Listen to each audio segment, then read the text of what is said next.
Hey there, and welcome back to the suenf channel.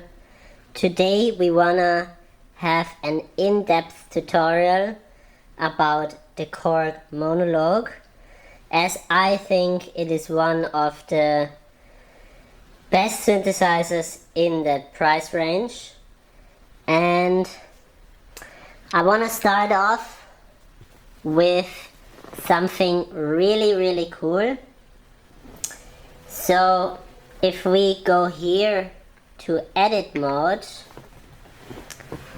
and then we go to global edit, and then I think it's somewhere here. This is the battery. So this is the parameter display, and if you set this to all, then you can see every step that you are doing here on this little OLED screen. So if we go now to exit and we change the rate, for example, we can see that here as well. Normally you only see the program value, you see the tempo and so on, but you don't see what all of these do. This synthesizer has two oscillators, it has a sequencer function. So when we go to rec, we can set the length of the sequence. So let's set it to 8, and then we can press play and we don't hear anything. Oh, we do actually. So here is the master. The master is the volume. Then we have something like an overdrive. That is the drive. Then we have the voltage controlled oscillator 1. Here we can change the wave, so we can have a sawtooth, we can have a triangle wave shape and a square wave. And here we can change the shape. And you can see here cutoff. Cutoff is a low pass filter. This is the classic thing you have on an analog synthesizer because it is subtractive synthesis. And then we have the resonance, and we can see it changing here. Then we have this very special pitch knob, and this is what Aphex Twin wanted to be on this synthesizer.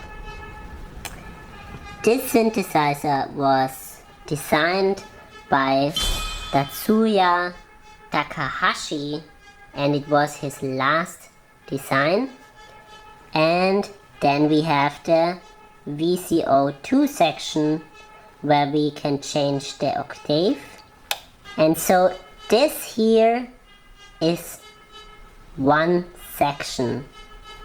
Here we can change from sawtooth to triangular wave to white noise. So it differs to this one. So what sync does, it forcibly synchronizes the oscillator 2 with the oscillator 1. The ring is the fake FM synthesis button or something like that, because it creates this kind of bell and high tone noises. If you want to check out the FM synth video that I made about one of the early synthesizers from Yamaha from 1988, please check it here in the top right corner. Then we have another shape, so it's the same one as this one, just on the other voltage controlled oscillator on the VCO2. Here we can change how much we hear of VCO1 and of VCO2. And then we have the classic cutoff filter. Then we have the resonance, which is kind of hard to read right now. And so here we can also change the envelope filter's Hall curve. So we can do a triangular kind of shape, then more a shape with a plateau, and this is without it. And here we can change between sawtooth, triangular, and square wave. And here we can change the LFO rate. And this is not necessarily that we change the actual wave that we change here and here, but it is more that we change the LFO curve also. And especially with this one here, that is the LFO and that is the envelope, and these two here, that is the envelope rate. So this is the LFO rate and this is the envelope cutoff rate. And it's kind of hard to hear with this example, but what normally happens is that, let's play it.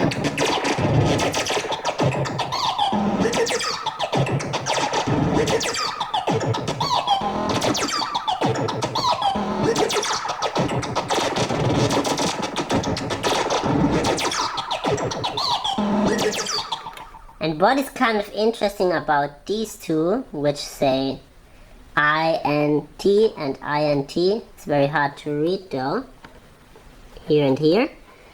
This is a little bit like what you do with FM synthesis. I just made a video about that and it's super interesting because you can change the rate, the modulation rate, a little bit like on FM synthesis. And here we have also a lever. This gives us pitch, pitch 2, a cutoff. Then we have pitch, shape and cutoff.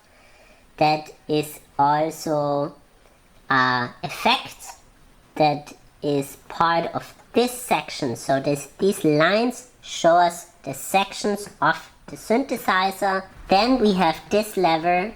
This is self-explanatory. This is in Octava. And here we have something like a pitch wheel.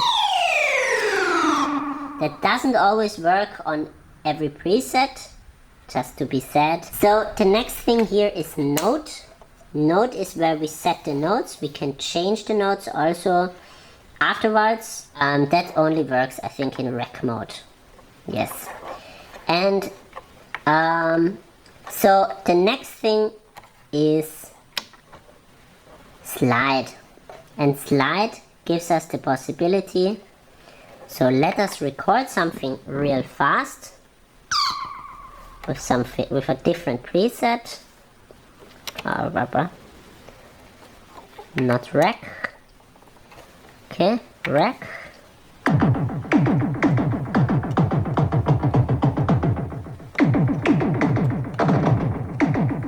Okay, we go to another preset again. Rec.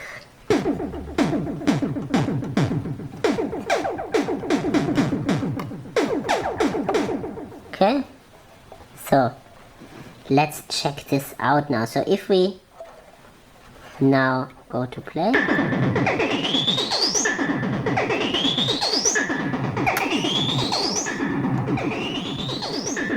and we go to slide, this is so funny about this synthesizer. Every time I'm trying to show something, the routing is just not convenient. And that's interesting, because that's also, I think, what makes it so hard to talk about it. And this is something, it's like a little bit of, Korg is to me always weird with the routing. It's not so to the point. And that is, I think, really off-putting for a lot of people. And I understand that, actually. And now let's see how this sounds. Okay, we are trying to take this and see if it works.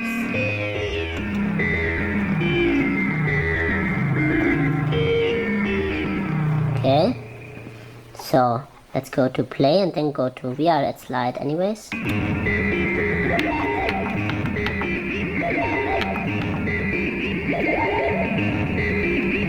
And what that does, especially if you have the same note for like 4 times, it gives you 1 full block. That's really cool. It's really handy. Then we have this motion right here. And motion, we can see here on the little screen, it gives us this little motion sequence, or it shows us this little motion curve. And if we wanna make our own motion, actually what we do is we go here, we go to 83, which is a new program. So now we have a new one here, and now we just record something.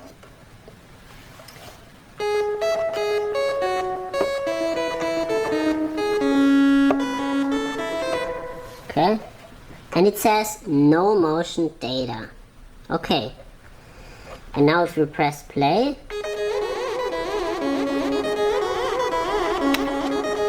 we have the slides.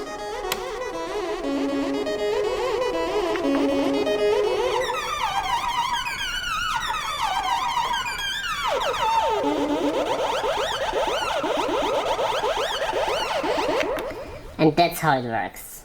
With the presets, I'm not so sure, but if you want to make your own patches, which I guess that's what you want to do if you buy a synthesizer like this and not only play with presets, then yeah, this is the way. So you do the rec again, and then you record the motion of whatever you are turning. And if you want to delete all of this, you can do shift rest and everything is gone. So that's also very useful. And yeah, I read what this was, but I think I have to give you a little image right here so that you understand what the key trigger / hold button does.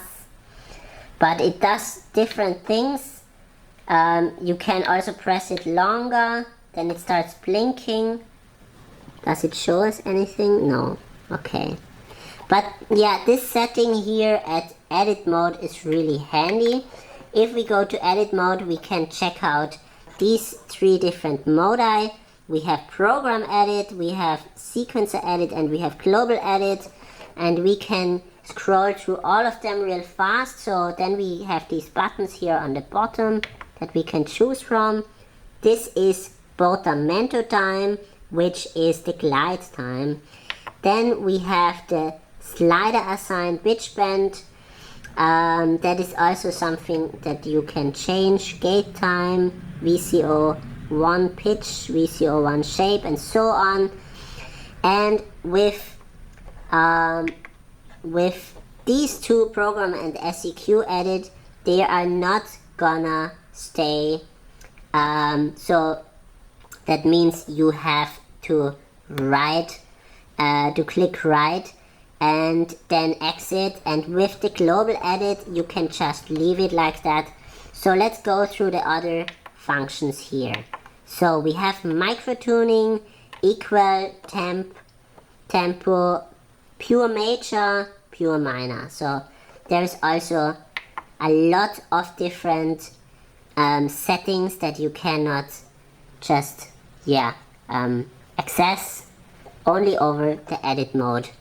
And so we have LFO BPM sync, and there we have also different LFO BPM sync on. Okay, there is only 2, I think. Yes. Okay, then we have, I don't even know what that is. That must be something like actually changing, yeah, like changing the new patch that you are making, so you can name it yourself. And right here we have init program execute, so there you can, and program dump execute, so you dump everything. So then we go to edit mode again, and we go to sequencer function.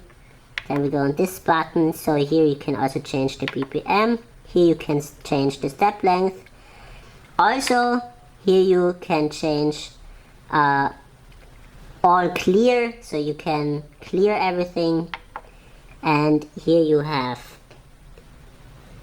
motion clear, motion enable, and motion smooth. So this is the only thing I'm not so sure about. This is like the only thing about this synth I have not figured out yet. However, the key trigger seems to be kind of, or maybe not. No, I don't think so. Let's, yeah, no, it has nothing to do with that. Sorry for that mistake. And this is how the Korg Monologue works, yeah. There's lots of settings. I don't know if we have actually checked the global edit, so let's do that real fast. So here we have master tune in 10 steps, so cents. Then we have metronome. Actually, I don't really know how that works. I can turn it on, but I don't hear it. Then we have sync in unit. So what is the parameters here? 16th note, 8th note. Okay, there is not much to change. Then we have, there's different MIDI channels. There we have the parameter display all, and this is really handy, especially if you want to learn about the synthesizer in the beginning. If I would have known that earlier, that would have been way easier. So here you can also change the battery type. And what does it say here? This is the user scale 1. Here we have different scales. And this is the user octave 1. User scale execute, it asks. User scale press right. Okay, so there's these two options. And here's also user scale press right and execute. So let's go out of this exit and we go to notes, and this is how you can create your own patches. And the own patch section starts at 83. Everything else is presets.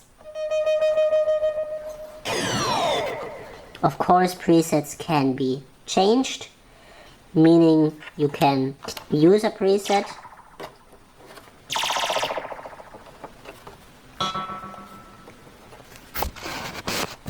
Okay. And change it here. And of course, when you change it, the standard settings of the program that you have chosen will disappear, at least on this knob that you have changed, and then yeah, it can change drastically. Yes, so what else? So we can change the tempo, of course.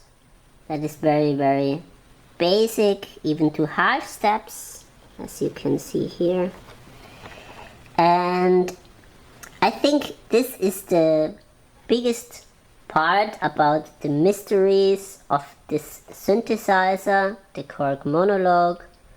Let me know if you know any interesting things that you have found out.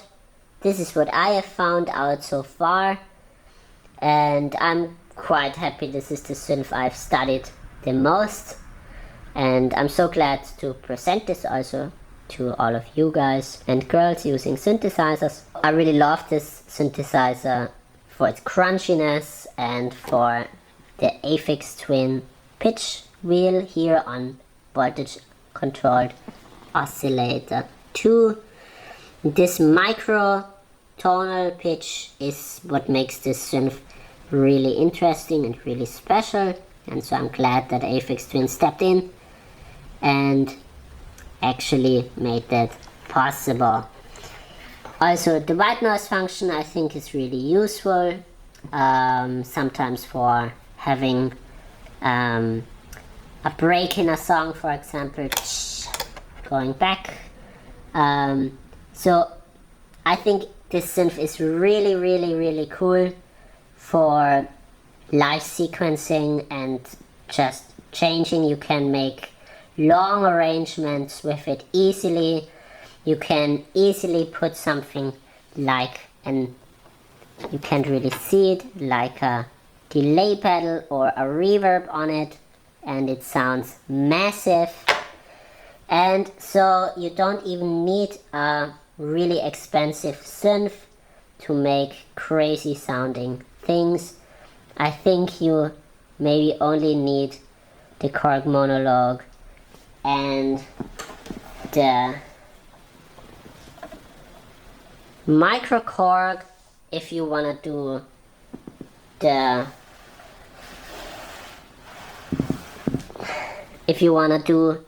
the standardized electronic dance music. Everything else is just an extra in my opinion.